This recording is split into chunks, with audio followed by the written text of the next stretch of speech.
Everybody's very, very bearish. Uh, Pessimism is about as rampant as I've ever seen it uh, at the bottoms of most bear markets. I mean, just on a sentiment basis alone, from a contrarian perspective, this is a great opportunity to buy stocks.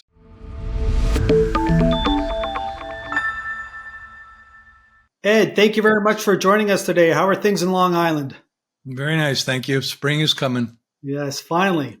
Yep. So, one of the things I love about the financial markets is that they're always in flux. And sometimes when you have finance, economics, and politics meet up, there's a lot of destruction. And we've seen that in the last few weeks. Sure. Stocks, bonds, the dollar all got hit pretty hard. And I want to get your view on each asset class. And I want to start with the S&P. It topped out at 6,100 earlier this year, went all the way down to 4,900. Now it's hanging around 5,400. It's had a nice little recovery here in the last few days. The VIX also got up to 60. It's now hanging around 30. What's your take on the S&P here? Do you buy it or Yeah, do you sell it?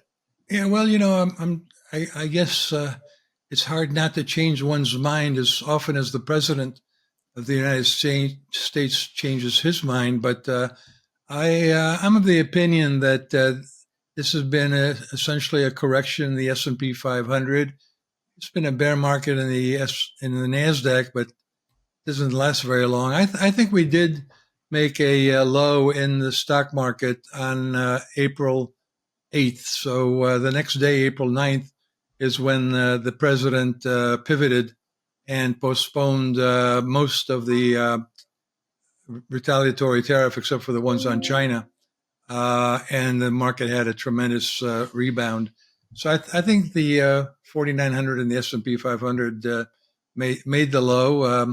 If you were smart enough to get out on February 19th and back on April 8th, then you're real smart. But it's been a wicked sell-off, obviously, mostly related to the tariff issue, but clearly related also to things like uncertainty about AI capital spending. So there's a lot going on. So you think we've put a low in on the S&P? What's your target on the S&P for 2025? Well, I started out very optimistic. I think a lot of us did. Maybe we kind of focused on the positives of Trump's policy agenda, and turned out that the negative tariff is what he's really started out with. But I started out the year at 7,000 on the S&P 500 by the end of the year, and I then lowered it a few weeks ago to 6,400, and then about a week after that to 6,000. So I still think the market has upside from here, but it's basically a flat year when you look at it on a year-over-year basis. Sometimes flat is good. That would be very nice And compared to the alternatives that people are coming up with. and so your target is 6,000. What is your earnings multiple? Well, at this point I'm using for earnings. I'm using 260 this year, and then next year I think it'll be a better year with 300, and then I think by the end of the year the market will be looking ahead into next year. I think the market will be discounting 300, and I put a 20 multiple on that, so that's 6,000. And I think the multiple can in fact rebound. That's my kind of best case scenario, and it could be worse than that. Obviously, if we get a recession, if we get a trade war that continues to escalate, so a lot could go wrong. But that's my best case scenario. So Q1 numbers have just started, and it's going to be interesting to see these companies report here. But recently, we've seen a number of broker dealers report. Goldman Sachs came out with their biggest quarter ever in the history of the company, $4.2 billion in Q1, if you can believe that. We also saw similar numbers or very strong trading numbers out of Morgan Stanley. They were up 45% year over year. JP Morgan was up 48% year over year. And it's kind of ironic because the administration wanted to make Main Street wealthy again, but what they've in fact done is make Wall Street wealthy even more. Correct. Yeah, that's absolutely correct. Anyways, the whole idea of focusing on Wall Street rather than on Main Street it's a strange idea because 60% of Americans do have exposure to the stock market. They are invested. and there's a lot of people that aren't rich, just middle class or even lower incomes, and many of them are exposed through 401ks. A lot of people own equities through mutual funds or directly. The fact is, the Wall Street and Main Street are tied at the hip. They both tend to do well at the same time and do poorly at the same time. So just that the stock market tends to anticipate where we go next. Right now, you could argue that the market isn't looking particularly bright for Main Street, but the market looks ahead, and I think right now the market is kind of seeing a slower economy going into the second half of the year. But then I think once the market starts to look into 2026, you'll see the market heading higher. The only question is when that will be. And I think we need to probably get through the next 90 days and see whether along the way all these tariffs that were postponed will in fact be negotiated away. But of course, the big one will be the question about the tariff war with China. We clearly need to see that gets better, not worse. Right now, it's getting worse. So let's talk. I want to touch on the bond market now, and bonds have also gotten pounded in the last couple of weeks. The yield on the 10-year has gone from a low of 390 to a high of 460. Right now, it's around 430. What are your thoughts on bonds in here? Do you buy them or sell them? Yeah, I think you hold them. They're not screaming buys here, but I think 4.5% is probably the you're probably going to earn the coupon over the next 12 to 24 months. I don't think you're going to make a lot of money. Don't think you're going to lose a lot of money. Of course, the 10-year bond has a lot of competition from shorter maturities. They're yielding 3.5 to 4%, so you can get a pretty good yield in the short end. But I've been arguing that the bond is where it should be. That it's 4.5% is kind of the right level, maybe plus minus 25 basis points. The idea is that the bond yield has normalized. It was abnormally low from 2008 to 2022 because of the way the central bank, the Fed, was pegging the Fed funds rate at zero, and that helped to push the bond yield down to abnormally low levels. Now that that whole quantitative easing experiment is behind us, I think that the bond yield is going to be around here, which is where it was for several years before the great financial crisis, and kind of adds up to I don't know 2.25% on the tips yield, and 2.25% on the expected inflation. So roughly around 4.5% makes sense to me. And the Treasury Department wants to get interest rates as low as possible. They have to finance $10 trillion worth of debt this year. So it's imperative they try to get these interest rates down. And I guess one way to do that is to slow this economy down, maybe through these tariffs, who knows. But what are your thoughts on that? Are they going to be able to get these interest rates lower than where they currently are?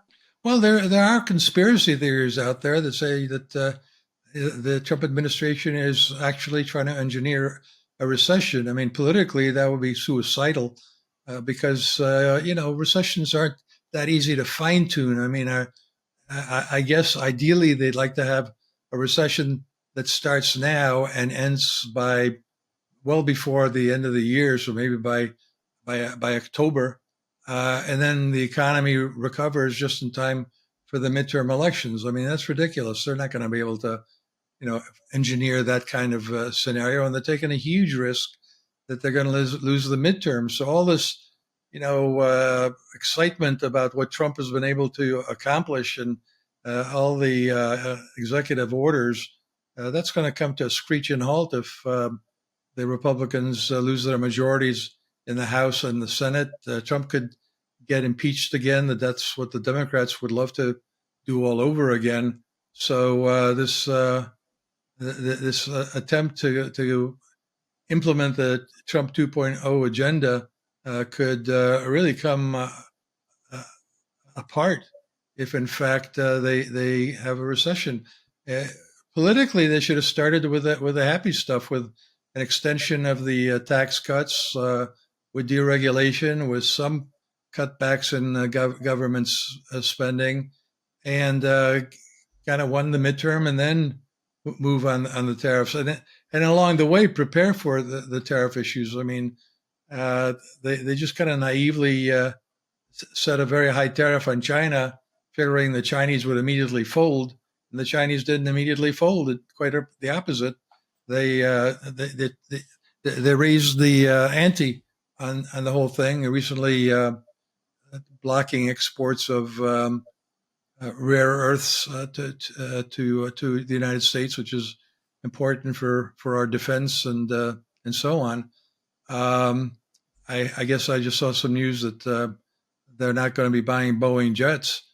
So there are unintended consequences when you do something this consequential. Well, I think when it comes to the Chinese, we in the West always forget how patient they are, because we always think like month to month or quarter to quarter, and they're thinking 10, 20, 30 years out. So yeah, we're thinking midterm to midterm is really, midterm to election, and it makes us very short sighted. But I think our system is a great system. I like checks and balances. Prefer the freedom here than the lack of freedom in China. And I think we really need to go all the way on kind of letting the entrepreneurial capitalist spirit, carry us forwad and help us to out compete the Chinese. We'll see how this one plays out. The administration, as much as it's in favor of deregulation, is certainly telling a lot of businesses what they can and can't do. yeah. So because you brought up conspiracy theories, I got to ask you about China, because they hold $720 billion in U.S. Treasuries. And I guess there's there's a narrative out there right now that they are purposely selling or dumping their bonds and their treasuries to move interest rates higher. What are your thoughts on that? I think that's just a possibility. Nobody knows for sure. There's no way to really know. They also have they probably have more treasuries than the number you just said, because the data is collected by the Treasury, and we have data on what China holds directly, but apparently they have some stealth accounts in some of the European banking centers, and so we really don't know what their position is in the Treasury securities or in the dollar. We do know that the price of gold has been going up consistently, and there's data showing that the Chinese are, in fact, the Chinese government and central bank are buying more gold. So presumably they're either doing it with money that in the past might have been invested in treasuries, or else they're just outright selling treasuries and buying gold. But it's plausible, especially now that Trump has gone full bore on the tariffs. A lot of things are plausible. Hate to say it, but it actually increases the chances that China might invade Taiwan, because back in the campaign, Trump was asked by the Wall Street Journal, "What's your position vis-a-vis Taiwan? Will you defend them militarily?" He said, "No, I'm probably not going to have to do that, because President Xi knows me, I know him, and he knows that I'm blank, blank, blank crazy." And he then said, "Besides, if they invade Taiwan, then I'll just put a tax on them. I'll put a tariff 150% to 200%. Well, for a guy who likes to say that he's got all the cards, he just played his card with regards to Taiwan, and kind of wonder what the mainland Chinese now is holding them back from invading Taiwan, now that he's played his tariff card with regards to China. So it's unsettling. I think a lot of these issues will be resolved in the next 6 to 12 months. I still think that the market made a low. People often forget that we know when Pearl Harbor happened and the stock market obviously continued to decline. Even before that, it was declining. But a few months later, it made a low when the U.S. succeeded in Midway. So we could have more geopolitical turbulence here. We could retest the low, but I would hang on. I'm not telling people to load up here, but I am telling those who kind of been with me and arguing that it was a bull market since November of 2022. I'd stick with it. Yes, you bring up an interesting point about Taiwan because if that were to happen, the consequences would be devastating. And as a reminder to our viewers, Taiwan produces 90% of advanced semiconductors. Mm-hmm. Uh, Regardless of who you are or where you are in the world, if you need an advanced semiconductor, you have to go through Taiwan. Um, I could only imagine a company like NVIDIA.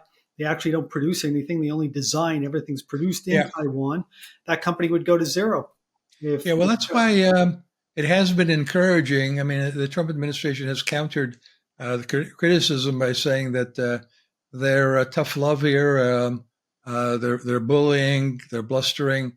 It has in fact brought companies to pledge to say that they will be investing more in the United States.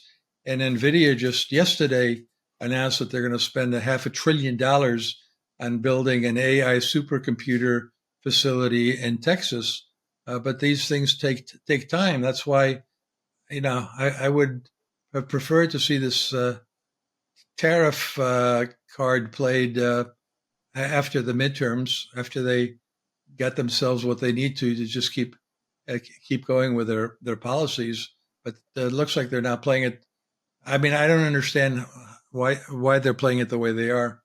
well, even a company like Apple, 90% of their iPhone production is in China. Like Yeah, that's another yeah, company that would be destroyed.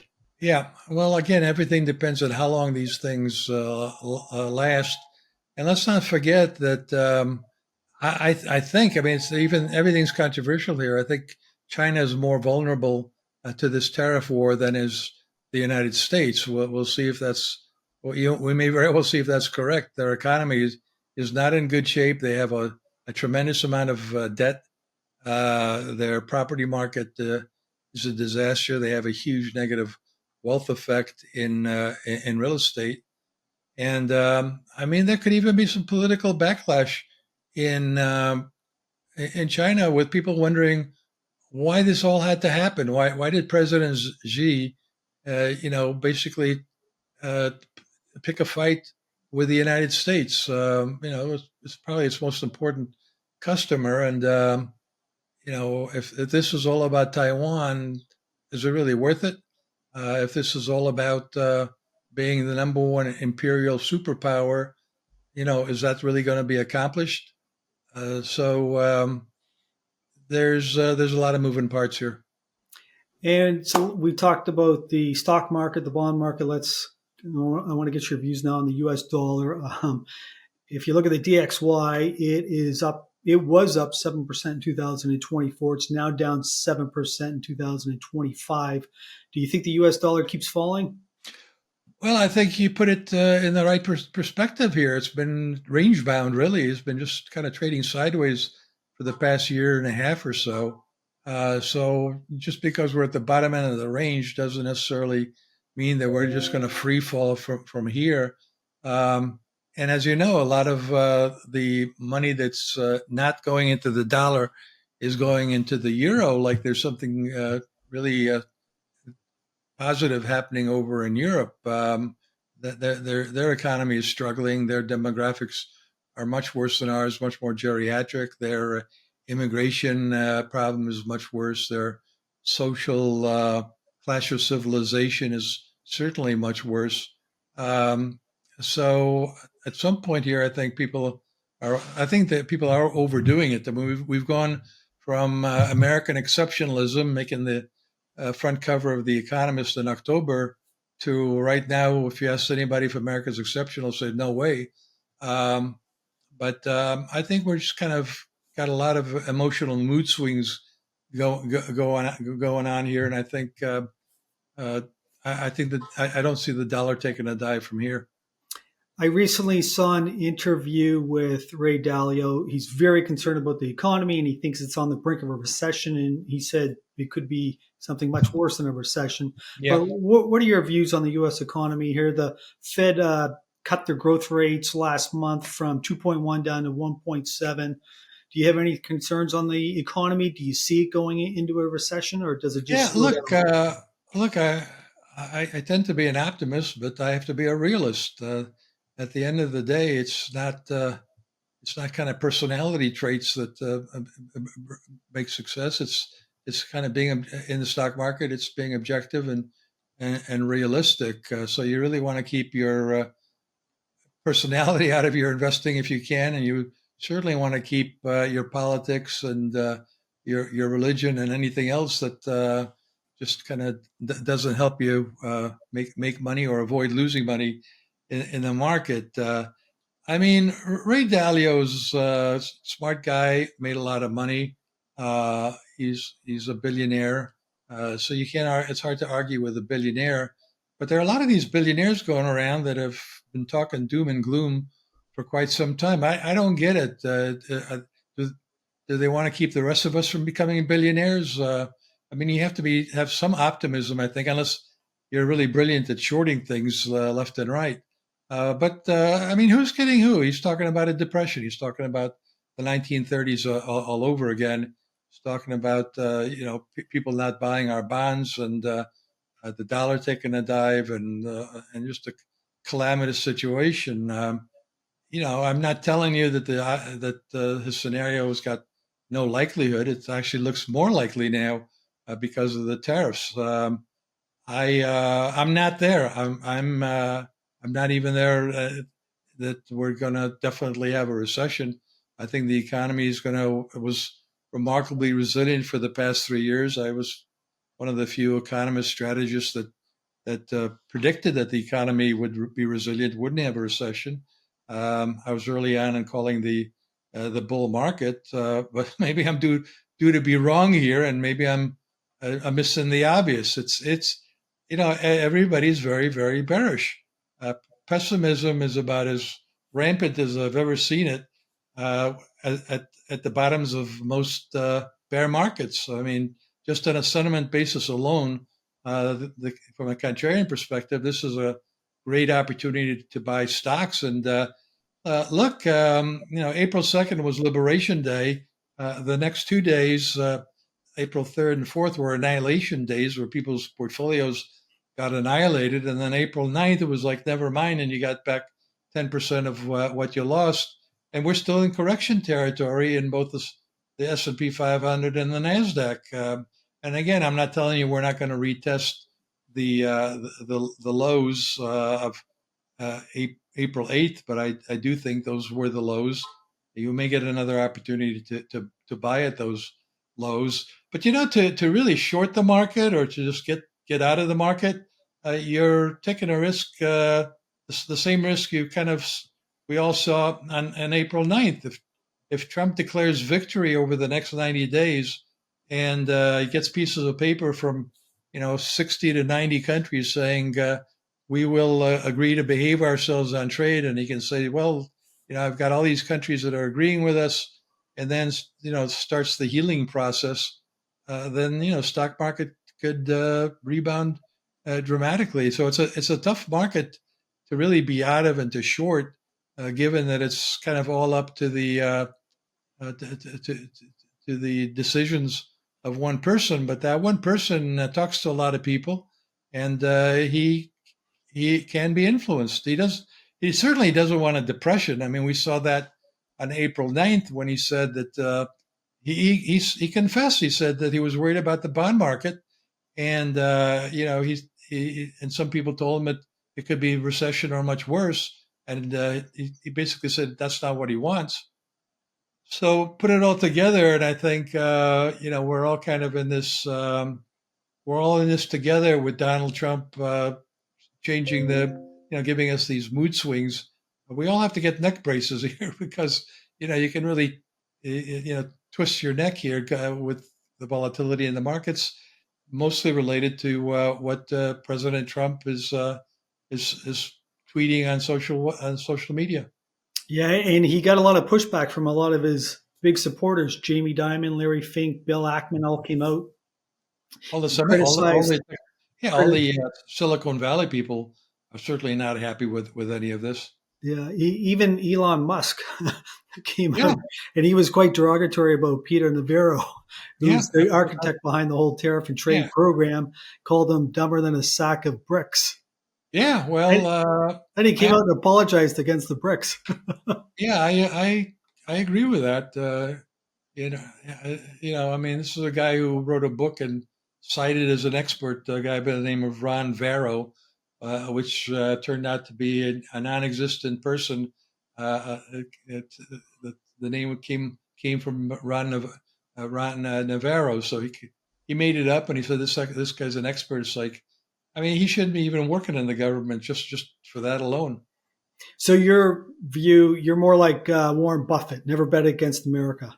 Never bet against America, and I know people tell me that our brand has been destroyed, and everybody's going to turn away from America. But time heals all wounds, and Trump has created a lot of wounds with allies, certainly with Canada, and almost all of them needlessly so, especially with Canada and Mexico. They worked out both countries worked out trade agreements with us before, and if they needed to be worked on some more, that could have been done quietly. On the other hand, Trump likes to get the headlines, and it did work with Mexico. The tariffs about closing the borders certainly the Mexicans responded to that rather quickly.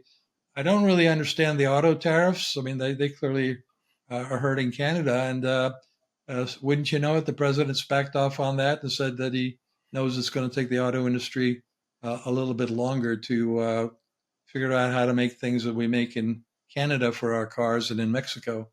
So it's all in flux. And in order to kind of stay sane and rational on all this, I think you have to kind of what do you really believe in? Do you believe that this is all really going to destroy the U.S. economy, the global economy? That countries aren't the United States isn't going to trade with the rest of the world? I mean, that like the areas of American exceptionalism, like our capital markets, like the size of our country, the assets that we have, including oil and gas. I put that together with what Canada has in Mexico, and we kind of rule the world when it comes to energy. So I think a lot of these things are going to last. Look, I've learned over the years, and maybe it's not going to work now, but I've learned over the years. It's kind of my mantra is look how well the U.S. economy and stock markets have done over the years, despite Washington. So to me, Washington, to a large extent, tends to be an annoying noise. Now it's particularly noisy, but this too shall pass.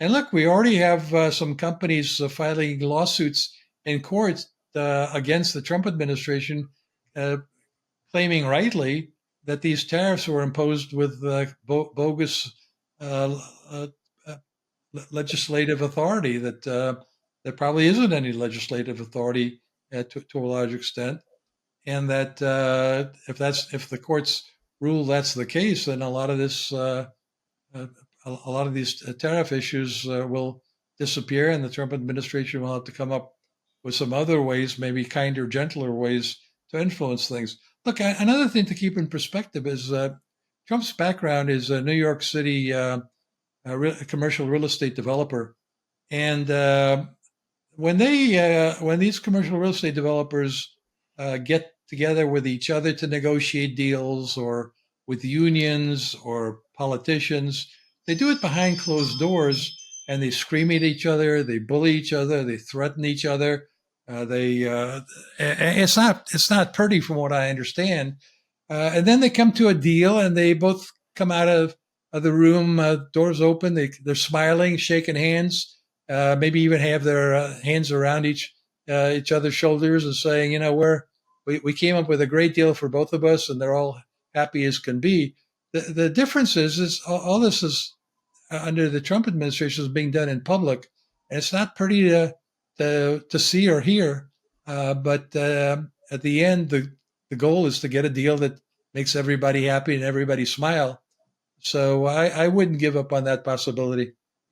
So a couple of points. I agree with you 100%. It's the men and the women that get up every day and they go to work and bust their humps to pay for the rent and put food on the table. And that's what makes your country and my country great. It has nothing to do with the politicians.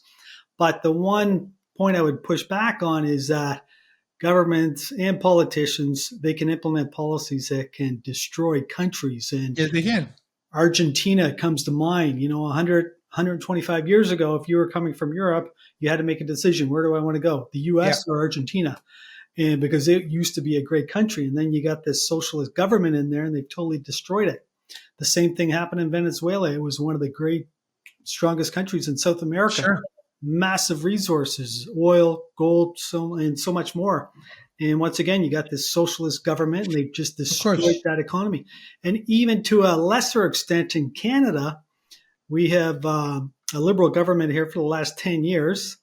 And we have an election coming up here later this month. But under this liberal government, because they were pushing social policies as opposed to economic policies, our economy grew by 1.5% over those 10 years. At the same time, the US was growing at 2.5%. And if you Mhm. look at the GDP per capita, it's significantly lower. Correct. So, governments can do a lot of damage. They can do a lot of damage. And as you said, I mean, you don't have to go to Argentina to get a historical analogy. Maybe more relevant right now is the Smoot-Hawley tariff that was passed in June 1930 that I think caused the Great Depression. I did a lot of work on this, so there is an unfortunate sense of deja vu all over again. But then again, I think that the Great Depression serves as a very loud warning, a very strong warning against going down that road. That doesn't mean that our stupid politicians couldn't do something stupid. Um, and so you're right. It's quite conceivable. I mean, if you think we're going down that road, then you don't want to be in the stock market. Probably don't want to be in anything other than gold. And right now, gold's certainly acting as an asset that stands out from all the rest. And I've never been a gold bug. I've never recommended gold because I'm an old fashioned strategist. I need dividends. I need earnings. I need coupon. I need rent. Something that I can do a present discounted value on. But gold has actually been a kind of almost a no brainer ever since Russia invaded Ukraine. The United States froze Russia's assets, and the central banks of countries that don't get along with us, like Russia, like China, uh, Iran, Venezuela, and maybe others decided, you know what, uh, let's just buy more gold and lighten up on the dollar and maybe even other currencies. So gold looks like a natural winner here, and I've been recommending that you use it as sort of uh, a good way to balance off a portfolio. So if you got stocks and bonds, you I think certainly also want to have some gold in there in the event that I'm just dead wrong and things just spin out of control. Um, I mean, I've been wrong before, but not in the sense that things would just spin out of control. Um, and being an optimist on balance has worked in the stock market. But maybe it's just a psychological defect on my part, being a happy guy, looking for what could go right. And I know people accuse me of being a perma bull, but I view that as a compliment uh, because the stock markets have been basically a perma bull, at least during the 45 years that I've been in the market. Recessions don't last very long. Bear markets don't last very long, and bear markets turn out to be buying opportunities. Um, and trying to pick tops is great if you can also pick the bottom. So I think stocks have certainly been for the long run. But look, a guy is, one of the smartest investors around, Warren Buffett, 6 months ago signaled that he wanted to have more cash. It turned out to be a very smart thing to do, and I don't hear that he's buying anything yet. So maybe he's kind of looking at how things, realistically looking at the risks are just too high to just jump in here and buy. It was also interesting to he did an interview last month, and he was asked about the economy, and he declined to answer. But I think if you look at his actions, it's quite evident what he thinks about the economy. As you mentioned, he's been raising cash. He's sitting on, I think, 28% cash. Yeah, Massive holder of T-bills yeah. and government debt. But And he started doing this before the election results, right? oh yeah, So he basically was saying that a curse on both their houses. He kind of was signaling that whoever wins is it's not going to be good for the stock market or the economy. And right, I think he did most of his selling before Trump won. and his AGM is coming up next month. I believe it's the first Saturday in May, so it's going to be interesting to see if there's any commentary coming out of that. Have you ever gone to the Berkshire AGM? No, I have not. I Yeah, understand they're quite a happening. I went once, and it was very cult-like. Yeah. It was well worth the time. Before we sign off, I want to ask you about one more thing. And once again, you talked about how good gold has been doing. Well, if you look at a couple of other commodities, I'm not suggesting gold is a commodity, but if you look at oil, if you look at copper, they've both been drilled. Oil went from $70 a barrel down to 60 pretty quick. Yeah. Copper was over $5 a pound. It's now, I think, around $4. And quite often, these two commodities are barometers for the global economy. What are Correct. your thoughts there? Are you concerned? Like you think the U.S. economy is okay, but you did express concern about China and also about Europe. Yeah, I know another controversy here has been is a time to underweight the U.S. and overweight the rest of the world. And we had a nice rally only a few weeks ago and months ago in China and in Europe. And that's because, ironically, one of the successful consequences of Trump 2.0 is he's actually caused the Chinese government to stimulate their consumer. This is something we've been begging the Chinese to do, is get your consumers to spend more, get them to be, more like Americans in terms of the way they spend, and maybe there'll be less of a trade imbalance. And with the Germans, American policymakers, even Trump 1.0 was saying, you guys got to spend more on your own defense. You got to take more responsibility for defending yourself. And looks like they only got the message now. But I think there's, the Germans. The German economy still faces enormous competition, particularly in the auto industry from China. And Germans used to be famous for their engineering prowess, and they're still great at it. But they're not. They don't have a monopoly on it. Americans, as we saw with what Elon Musk has been able to achieve, are certainly have some great engineers, and China does as well. And meanwhile, China's got a rapidly aging population as a result of their one-child policy. That was a policy that's 100% due to the disastrous policy of the Chinese Communist Party. And then the Chinese Communist Party let the property market get out of control, creating the biggest property bubble ever. And that bubble has burst, and that's going to weigh on the Chinese economy. So they've been scrambling to stimulate their economy, but they've been doing it with exports. They really haven't done it with domestic consumption.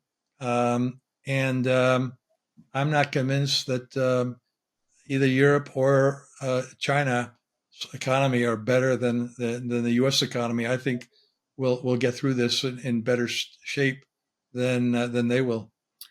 Well, that was a great discussion, Ed, and I want to thank you very much for spending time with us today. If somebody would like to learn more about you or follow you online and learn about your services or read your research, where can they go?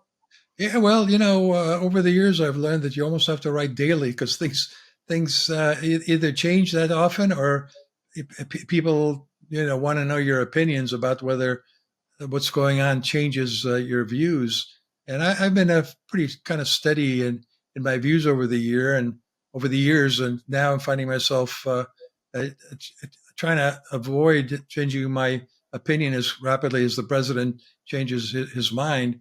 But we do keep people posted on a daily basis was a publication called YardeniQuickTakes.com. So go to www.YardeniQuickTakes.com and have a look.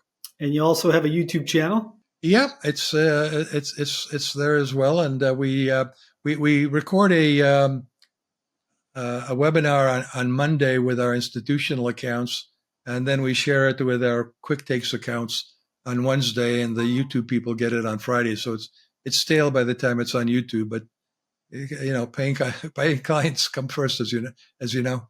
Ed, once again, thank you and good luck. Thank you. Same to you. All the best to everybody.